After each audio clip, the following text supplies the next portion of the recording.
Continuamos con más noticias y precisamente después del revuelo que causó la resolución de la Corte Suprema de Justicia al dar trámite al antejuicio contra la ministra de Educación, este día finalmente los diputados del Congreso de la República fueron notificados y ahora deben nombrar una comisión pesquisidora que se encargará de ese tema. En horas de la mañana aún era incierto el proceso de antejuicio contra la ministra de Educación, Cintia del Águila, en el Congreso de la República, porque la Corte Suprema de Justicia solicitó que se les remitiera el expediente que detalla el trámite de la acción. El ponente de la denuncia, Amílcar Pop, expresó que es confuso que el máximo órgano jurisdiccional pusiera en duda la solicitud cuando existen delitos como incumplimiento de deberes y abuso de autoridad en contra de la funcionaria. Lo raro o poco usual es que el magistrado Maynor Franco mande a pedir el expediente. Eso no es parte de los procedimientos legales. Pero por la tarde, el proceso tomó un rumbo distinto. El presidente del Legislativo, vía telefónica, confirmó que el expediente estaba de vuelta en el Congreso, por lo que ahora, tal como lo establece el artículo 17 de la ley en materia de antejuicio, el Pleno conocerá los detalles el próximo martes. En esa misma sesión, integrarán mediante sorteo una comisión pesquisidora conformada por 5 diputados, quienes examinarán el expediente para posteriormente entregar un informe circunstanciado, y será el Pleno quien decida con 105 votos si declara con lugar o no el antejuicio contra la titular de Educación. En más información, T13 Noticias dio a conocer hace unos días el caso de una niñera acusada de abusar sexualmente a una niña de 4 años. La audiencia donde se decidiría si se envía a juicio a la sindicada fue suspendida este día. ¿Por qué? Por la ausencia de los fiscales del Ministerio Público.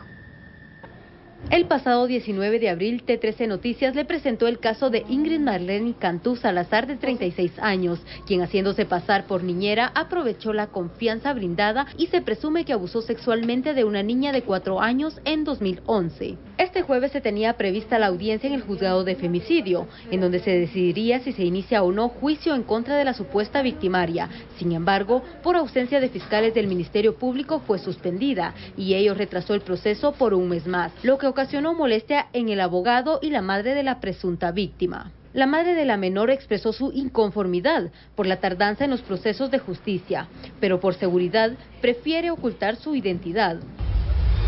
Hay demasiados casos de violencia sexual que muchas veces no son denunciados. Nosotros lo denunciamos, nosotros estamos paradas al frente de esto y realmente es por dignificar a mis hijas.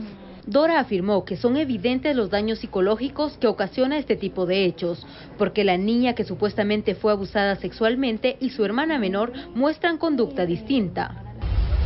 La más pequeña, que en ese tiempo estaba empezando a ir al baño, pues tuvo un retroceso, ella volvió a usar pañal, el habla pues le afectó bastante, y en la niña grande pues con las dos, pánico a la oscuridad, a la soledad.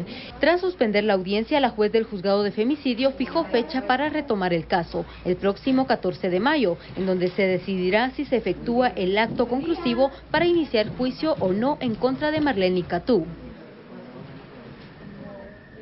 Bueno, y en seguimiento al juicio contra Roberto Segovia, vinculado a la estafa del Banco de Comercio, este día el Ministerio Público continuó llamando como testigos a los afectados que exigen justicia y aseguran que fueron engañados.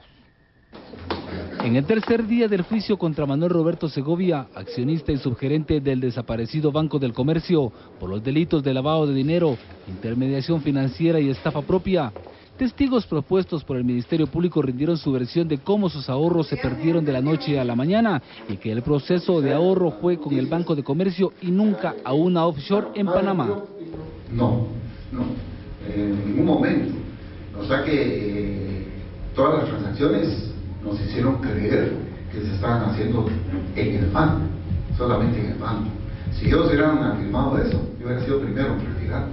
Pero para el ente investigador no solo es llevar a la justicia a los responsables del desvío de más de 1.000 millones de quetzales, sino también lograr resarcir a las personas perjudicadas.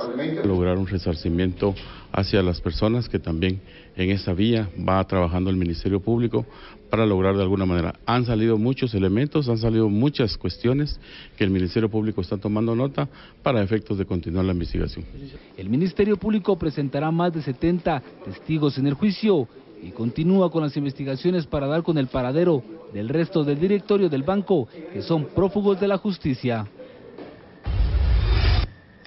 Y respecto del caso Ríos Montt, tras la consulta presentada por la jueza Carol Patricia Flores en la Corte de Constitucionalidad referente a dar o no continuidad a la audiencia del 23 de noviembre del 2011, los magistrados de la Corte resolvieron que la juzgadora debe admitir las pruebas de descargo, estas presentadas por la defensa de los militares retirados José Efraín Ríos Montt y José Mauricio Sánchez. La Corte ordena que Carol Patricia Flores tiene 48 horas para proceder después de notificada. Y una vez más, la ausencia de parlamentarios propició que la sesión plenaria de este día fuera suspendida en el Congreso de la República. Se pretendía avanzar en la interpelación del ministro de Cultura y Deportes, Carlos Batzin, pero el proceso simplemente continúa estancado. La Corte de Constitucionalidad rechazó las acciones de amparo presentadas por los diputados Selvin García y Orlando Blanco de las bancadas Creo y UNE, quienes buscaban interrumpir la interpelación del ministro de Cultura y Deportes, Carlos Batzin, para cumplir con otras labores legislativas también contenidas en la Carta Magna. El diputado Manuel Barquín presentó en su momento un amparo provisional que permitió la elección de los presidentes de las comisiones legislativas del Congreso y se le denegó otra acción que buscaba conformar el Consejo del Ministerio Público. Hoy el juicio político contra Batzin no pudo avanzar. La sesión plenaria se canceló por falta de quórum. La agenda arrastra más de 120 iniciativas de ley y en este año el Parlamento guatemalteco solo ha conocido ampliaciones del estado de calamidad en los departamentos afectados por el terremoto del pasado 7 de noviembre. En otro tema, una noticia alentadora para los guatemaltecos es que hoy el presidente de la República, Otto Pérez Molina, asegura que la tarifa de energía eléctrica no sufrirá ningún incremento durante el próximo trimestre. El mandatario indicó que esto se logró gracias al consenso entre los distribuidores y el Ministerio de Energía y Minas. Con ello, los guatemaltecos tendrán la certeza de que su economía no será afectada.